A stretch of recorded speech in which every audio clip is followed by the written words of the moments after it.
Assalamualaikum warahmatullahi wabarakatuh. Untuk mengawali kegiatan kita kali ini dipimpin untuk membaca doa. Untuk memulai kegiatan Apa kabar hari ini? baik, Bu. Baik, alhamdulillah. Udah pernah dengar belum? Apa itu konseling kelompok? Apa sih itu konseling kelompok? Konseling kelompok adalah layanan konseling yang diberikan kepada sejumlah peserta didik atau konseling. Manfaatnya apa? Itu untuk berbagi pengalaman dalam mengatasi masalah. Apa sih tujuan dari konseling kelompok?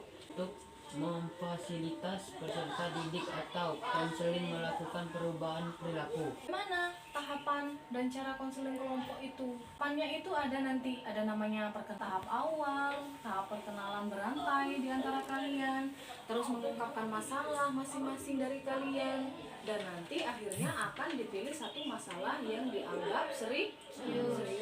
Kita selesaikan sama-sama di sini. Dalam kegiatan konseling kelompok ini ada asasnya, asas kerahasiaan. Sudah sering dengarnya ya. Yang namanya rahasia berarti dipendam. Berarti hanya kita berenam. 1, 2, 3, 4, 5, 6. Hanya kita berenam yang tahu masalah ini. Dijaga benar-benar. Jangan sampai diceritakan ke orang lain ketika keluar dari ruangan ini. Yang kedua, asas kesukarelaan. Nah, asas kesukarelaan ini tadi yang Ibu bilang. Kalau ada teman yang punya masalah, kita harus sukarela memberikan apa? Pertolongan, terus memberikan saran, pendapat kita, berbagi pengalaman, bersukarela. Jangan ada yang pelit-pelit sama pengalaman ya. Apalagi kalau temannya mengalami masalah yang pernah kalian alami dulu. Oh, aku juga pernah dulu mengalami masalah kayak gitu. Gini loh aku dulu menyelesaikannya, begitu. Asas keterbukaan sama juga. Terbuka. Ketika Ibu bilang, kalian punya masalah apa? Kalian secara terbuka, nggak ada yang ditutup-tutupin, nggak ada yang takut-takut, tulis semuanya di kertas itu. Normatifan itu, ketika kita menyampaikan pendapat, memberi saran dan solusi, harus sesuai dengan norma. Artinya kata-katanya yang sopan, tidak menyinggung perasaan teman yang dikasih saran.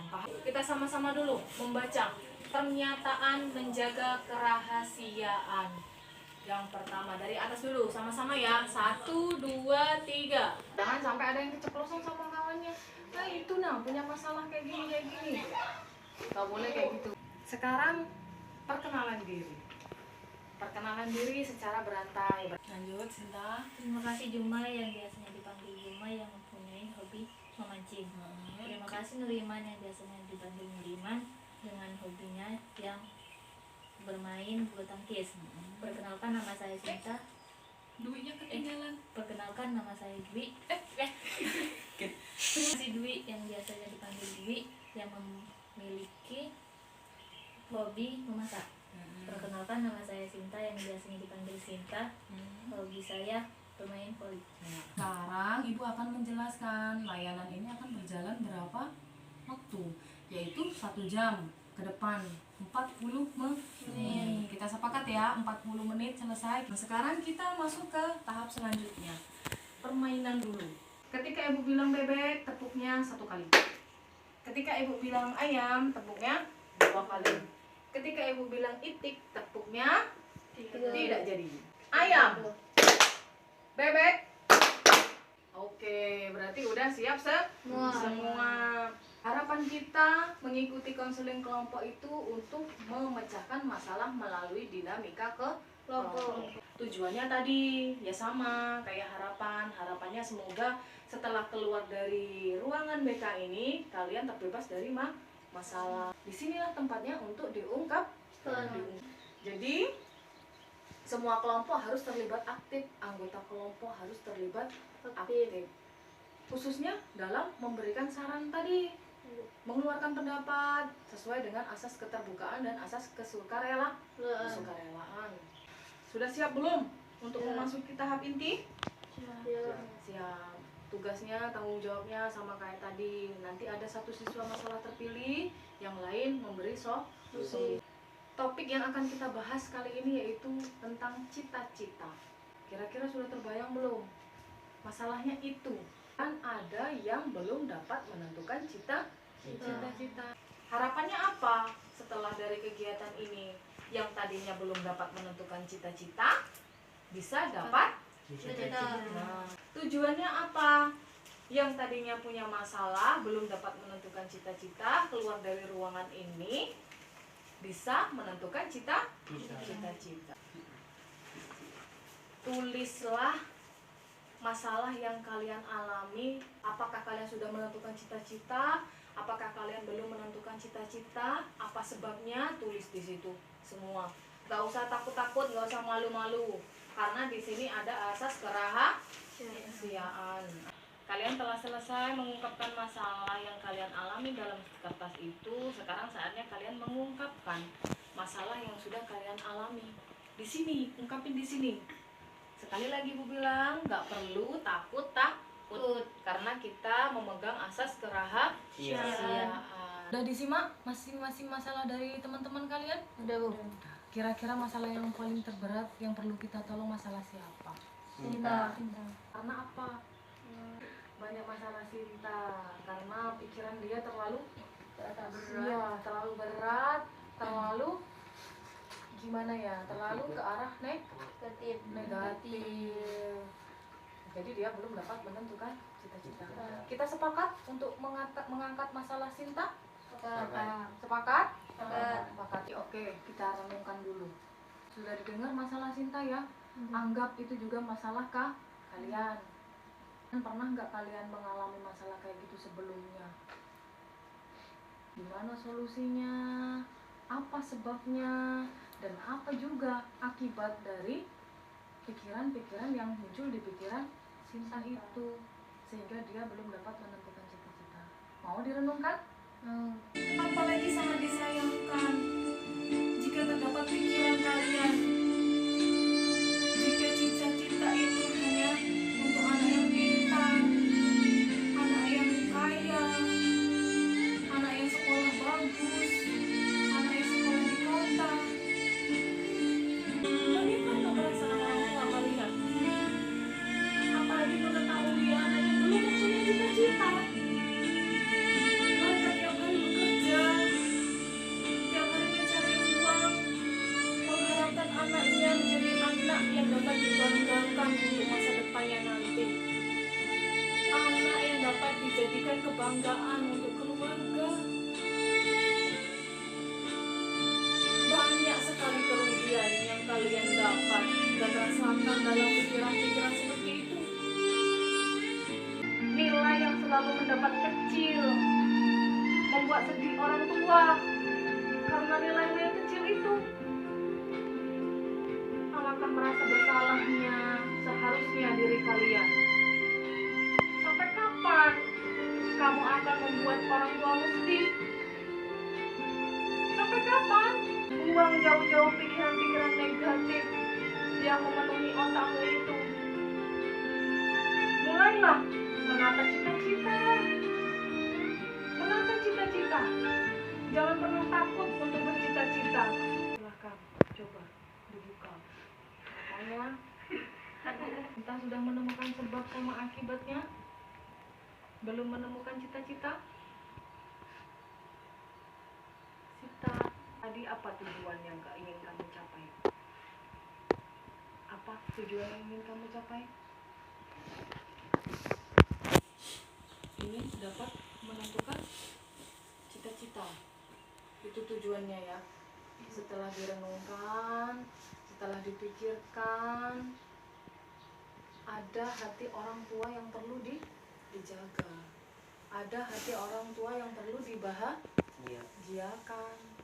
Ya, jadi tujuan yang ingin dicapai Sinta apa tadi? Setelah merenungkan segala hal tentang pikiran-pikiran dan masalah belum menentukan cita-cita apa?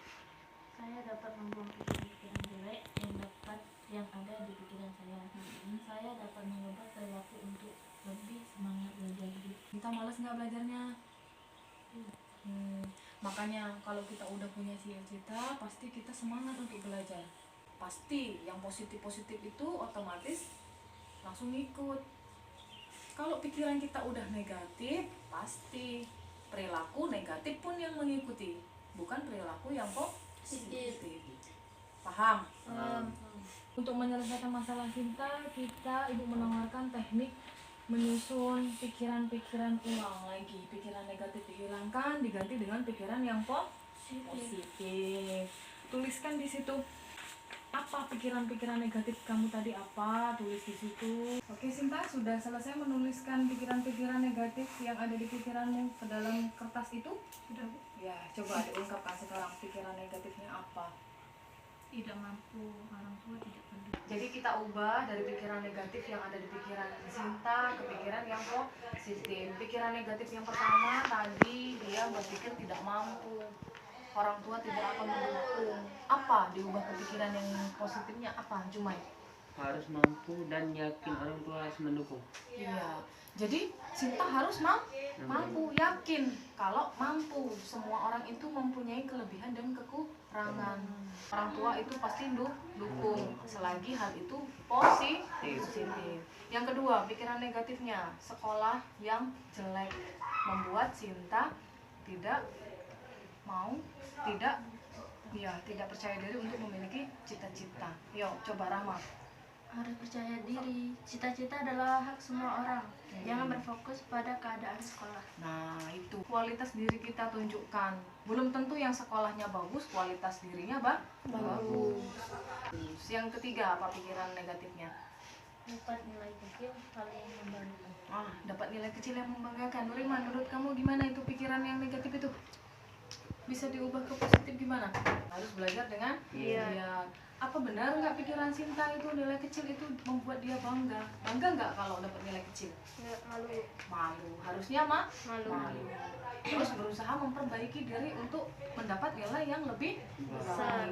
Untuk Sinta di rumah, tugasnya yang dilakukan adalah cara Sinta menerapkan pikiran positifnya. Kita akan memasuki tahap terakhir. Berarti kegiatan konseling kelompok ini akan segera berakhir. Tapi sebelumnya kita tonton dulu videonya. Selamat datang pada penjelasan konsep di. Jangan-jangan kebiasaan kalian untuk berpikiran negatif dan meragukan diri sendiri inilah yang bikin kalian susah buat punya cita-cita. Belum kalian melihat video itu tadi, apa penguatan yang akan kalian berikan kepada Sinta? Coba dimulai dari sebelah kanan Ibu Jumai. Yang keras suaranya. Tidak juga semuanya berhak memiliki cita-cita dan harus berusaha.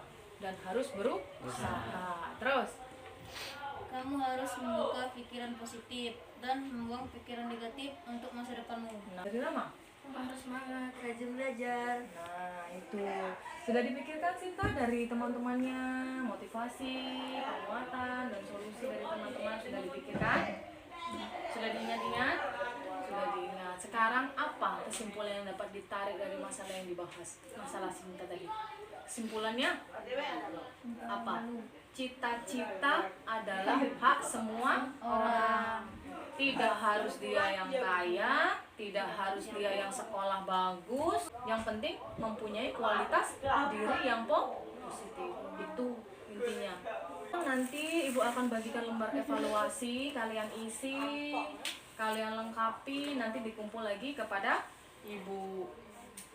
Jadi apa nih? Setelah mengikuti kegiatan ini, apa kesan-kesan yang kalian rasakan? Apa kesan-kesan yang kalian rasakan? Dari Ibu Mei dulu. Apa ketika mengikuti kegiatan ini? Apa kesannya? Dapat semangat baru. Dapat semangat baru. Untuk apa? Mempunyai cita-cita. Untuk mempunyai cita-cita. Nuriman, apa kesan dan perasaannya gimana setelah mengikuti kegiatan ini? Semangat untuk mengejar cita-cita. Semangat untuk Mengejar cita-cita. Ayo Sinta, gimana perasaan dan kesan perasaanmu setelah mengikuti kegiatan ini? Saya dapat membuang pikiran-pikiran jelek Mm-mm. dari pikiran saya dan saya bisa lebih berusaha untuk mengejar cita-cita. Nah, apakah kamu mempunyai keinginan untuk mulai menata cita-cita? Iya. Sedih, Hah? bahagia, semangat. Seneng nggak bisa nolong temannya mengatasi masalah? Seneng banget. Oh, seneng banget. Jadi nanti kegiatan konselingnya berlangsung untuk kembali mengatasi masalah yang selanjutnya, masalah yang lain dari kalian ya. harapan ibu setelah kalian keluar dari ruangan ibu ini menjadi pribadi yang lebih baik lagi, bisa terbebas dari masalah terutama cinta, bisa dapat menentukan cita-cita. Sekarang terbayang nggak cita-citanya pengen jadi apa, Sinta? Apa? Pengen jadi apa? Jadi apa? Guru. Oh, jadi guru. Jadi sekarang sudah bisa menentukan cita-cita. Kita doakan semoga cita-cita kita semua terkabul. Amin. Ibu mengucapkan banyak terima kasih untuk kalian yang sudah mau datang ke sini dan mau membantu teman satu sama yang lain dalam mengatasi masalah. Semoga niat baik kita mendapat pahala dari Allah. Untuk mengakhiri kegiatan kita kali ini, kita berdoa dulu dipimpin oleh Nuriman. Sampai ketemu di pertemuan selanjutnya. Semoga kita bertemu dalam keadaan sehat walafiat. Ibu akhiri, assalamualaikum warahmatullahi wabarakatuh. Kembali ke kelasnya masing-masing. Terima kasih.